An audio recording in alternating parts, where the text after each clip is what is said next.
जर कोणी काशीला गेलं, कपालमोचनी तीर्थ, काल भैरवनाथ, देवी भगवती आणि काशी विश्वेश्वराचं जर दर्शन केलं तर सगळ्यांचं दर्शन केल्यानंतरच काशी विश्वेश्वराचं दर्शन केल्याचं पुण्य प्राप्त होत असतं. असं पाप मुक्त करणारं तीर्थ त्या ठिकाणी प्रकट झालेलं आहे. वर्णन करतायत, कपालमोचनम काश्याम यस्मरे तीर्थमुत्तमम् इहान्यत्रापि यत् पापं क्षिप्रं तस्य प्रणश्यति. जोही कोणी व्यक्ती पाप कर्म केल्यानंतर जर काशीमध्ये गेला, कपालमोचनी तीर्थावर जर त्याने स्नान केलं, काल भैरवाचं दर्शन घेतलं, तर अनेक मोठमोठ्या पापांपासून तो जीवात्मा मुक्त होतो. एखाद्या पापी व्यक्तीला त्याचं श्राद्ध कर्म करण्यासाठी जरी त्या पापमोचनी तीर्थावर गेलं, कपालमोचनी तीर्थावर जरी गेलं, तर त्या ठिकाणी गेलेला व्यक्ती त्याचेही पाप समाप्त होत आहेत आणि तो नरकातून स्वर्गामध्ये जाऊन पडतोय. असं दिव्य तीर्थ त्या ठिकाणी प्रकट झालेलं आहे. त्याच्यानंतर पुढे वर्णन करतायत की भगवान महादेवाचा एक अवतार झालेला आहे, भैरव अवतार. हा अवतार कसा झालेला आहे तर म्हणतात, एकदा भगवान श्री हरी विष्णू आणि ब्रह्मदेव यांच्यामध्ये भांडण उत्पन्न झालं. भांडणाचा विषय होता की मी मोठा आहे.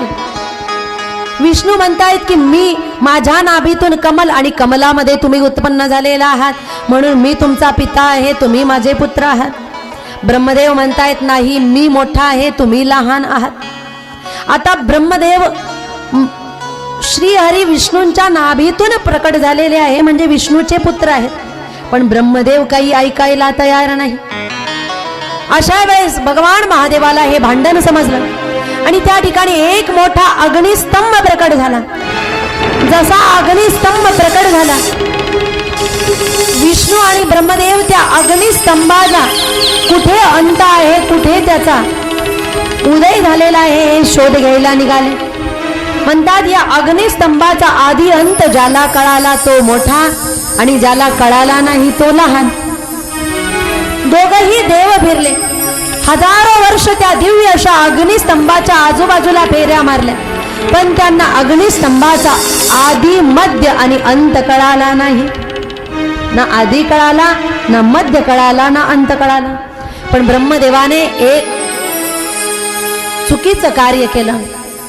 एका केतकीच्या फुलाला जवळ आणलं आणि सांगितलं की मला अंत समजलेला आहे, एवढं फक्त श्री हरी विष्णूला सांगा. विष्णूच्या जवळ गेले आणि सांगितलं की मला अंत समजला, आधीही समजला, हा अग्निस्तंभ कोण आहे. विष्णूने विचारलं काय प्रमाण आहे, म्हटले केतकीचं फूल आहे.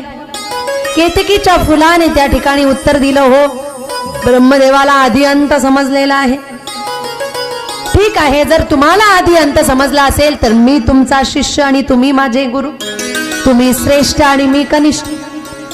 म्हणून विष्णूने त्या ठिकाणी ब्रह्मदेवाची सेवा करायला सुरुवात केली आणि ब्रह्मदेव विष्णूकडून सेवा करून घ्यायला लागले.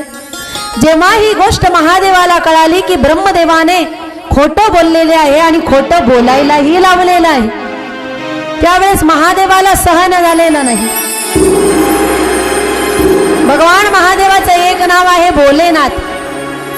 भोलेनाथ म्हणजे काय, जे भोळे आहेत ते. किती भोळे आहेत. एकदा विष्णू भोले बाबांच्या जवळ आले आणि विष्णूने एकदा भोले बाबांना सांगितलं, हे नाथ, तुमच्या अंगावर लोक दूध टाकतायत, परंतु कसं टाकतायत याचाही जरा विचार करत जा आणि मग नंतर आशीर्वाद देत चला. दूध असतं 10 ग्रॅम आणि त्याच्यामध्ये 90 ग्रॅम पाणी आणि तुम्ही आशीर्वाद देऊन टाकतात. भोले बाबा म्हटले, कुणी काय कशीही पूजा केली तर माझं नाव आहे भोलेनाथ. मी जर कुणाचं काय देतोय, कसं देतोय याचा जर विचार करायला लागलं तर माझं नाव भोलेनाथ राहणार. किती भोळे आहेत भोलेनाथ. एकदा एक भक्त भक्ती करत होता, शिवलिंगावर पूजा करत होता. त्याने वेगवेगळे प्रसाद घेतले, शिवलिंगाच्या जवळ ठेवले भक्तियुक्त अंतकरणाने शिवलिंगाची पूजा करणारा होता. त्याने एक कलश भरला, शिवलिंगावर गळती बांधली आणि गळती ठेवली. आता शिवलिंगावर गळती 12ही महिने असतेच. पुन्हा एकदा ऐका, शिवलिंगावर गळती ही 12ही महिने असते आणि असायलाच पाहिजे. पण तुमच्या भागामध्ये न जाणो कोणता प्रकार आहे की गळती फक्त काही दिवसच लावतात. शिवलिंगावर गळती ही 12ही महिने असते आणि असलीच पाहिजे. त्या भक्ताने गळती बसवली आणि गळती बसवल्यानंतर तो निघून गेला. रात्रीच्या वेळेस एक चोर आला आणि चोर आल्यानंतर त्या चोराने बघितलं, पेटी फोडली, पैसे काढले, जेवढंही शिवलिंगाच्या आजूबाजूला फळं ठेवलेले होते तेही घेतले. तो जायला लागला, पण त्याचं लक्ष गेलं गळतीकडे. तो म्हटला आता अंधारच आहे, कोणीही नाही, सगळे झोपलेलेच आहे, तर जाता जाता ही गळती सुद्धा. पण गळती होती उंचावर, कशी काढायची कशी काढायची म्हणून त्याने शिवलिंगावर पाय ठेवला आणि तो चढला शिवलिंगावर.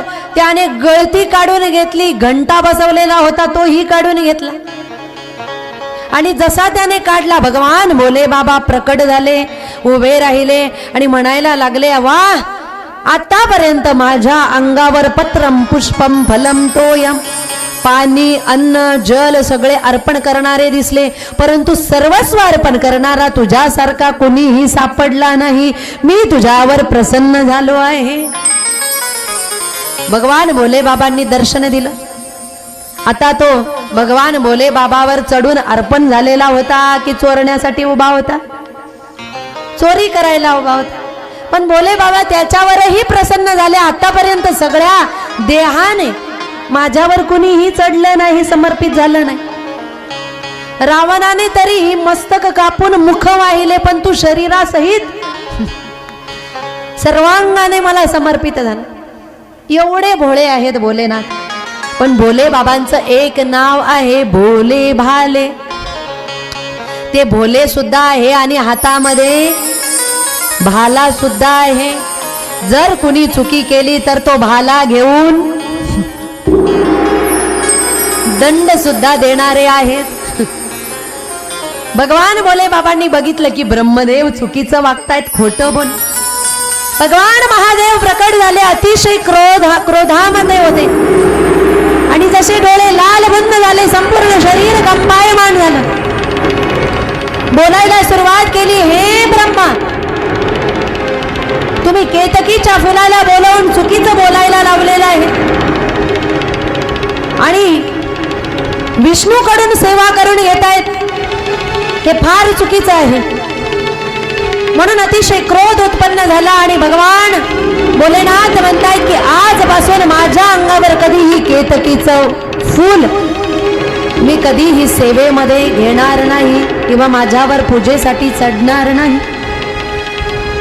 आणि दुसरा दंड असा दिलेला आहे की ज्या मुखाने ब्रह्मदेव खोटं बोलले, भगवान विष्णूने ब्रह्मदेवाकडे बघितलं, श्री शिवाने आपल्या हातातलं त्रिशूल घेतलं, ब्रह्मदेवाचं ते मुख कापून टाकलं आणि ब्रह्मदेवाचं मस्तक कापल्यानंतर ते मुख कापल्याबरोबर त्या ठिकाणी भगवान श्री शिव एवढे क्रोधात होते की त्यांचं संपूर्ण शरीर काळं पडलेलं आहे आणि त्या अवतारालाच काल भैरव अवतार म्हटलं जातं. बोला काल भैरव भगवान की जय, काल भैरव भगवान की जय, काल भैरव भगवान की जय. काळ्या रंगाचं शरीर झाल्यामुळे काल भैरव नाव पडलं. ब्रह्मदेवाचं 5 आधी मस्तक होते. ब्रह्मदेवाला एक मस्तक तोडल्यामुळे ब्रह्मदेवाला राहिले 4च मस्तक. पण एक जे मुख मानेपासून कापलेलं होतं ते मुख भगवान भोले बाबांच्या अंगठ्याला जाऊन चिटकलं आणि भगवान भोलेनाथ अतिशय दुःखी झाले. त्याचं कारण ब्रह्मदेवाचं मस्तक कापल्यामुळे ब्रह्महत्येचं पातक भगवान शिवजींना लागलेलं आहे आणि पाप कधीही माणसाला सुखी राहू देत नाही. पाप जर घडलं, पापाने कमाई केली, पापी ने चोरी केली, पापी व्यक्ती वाईट बोलला, खोटं बोलला, तर त्याच्या पाप कर्मामुळे पापी व्यक्तीला कधीही सुख मिळत नाही.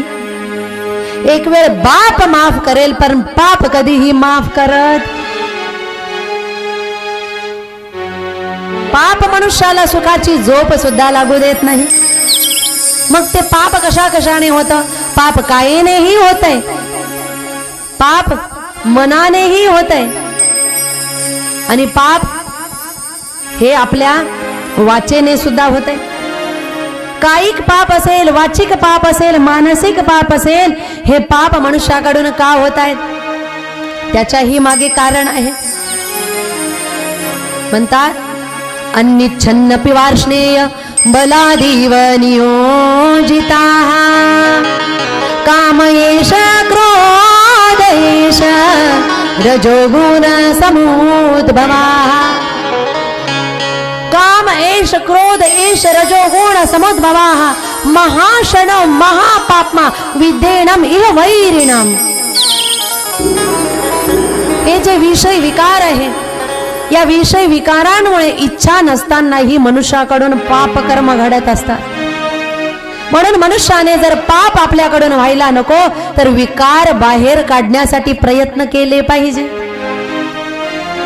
भगवान श्री शिवजी अतिशय दुःखामध्ये होते आणि अशाच पद्धतीने चालता चालता भगवान कायल भैरव गेलेले आहे काशी नगरीच्या बाहेर.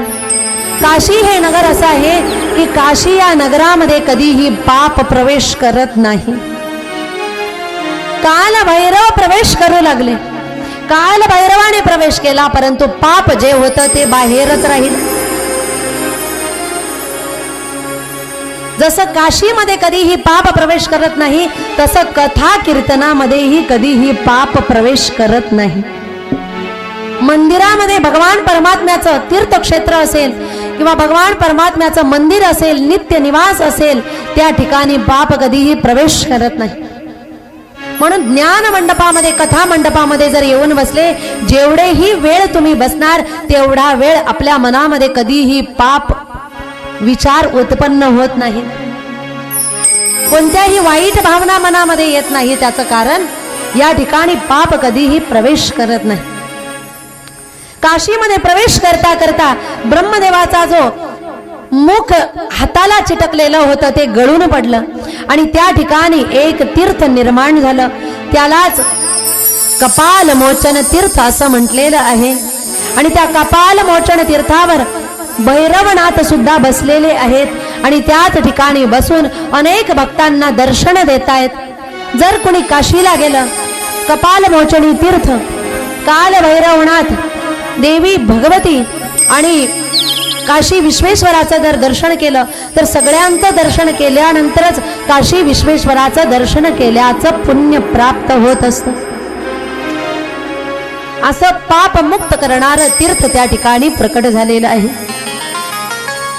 वर्णन करतायत कपाल मोचनम काश्याम यस्मरे तीर्थमुत्तमम् इहान्यत्रापि यत् पापं क्षिप्रं तस्य प्रणाश्यति.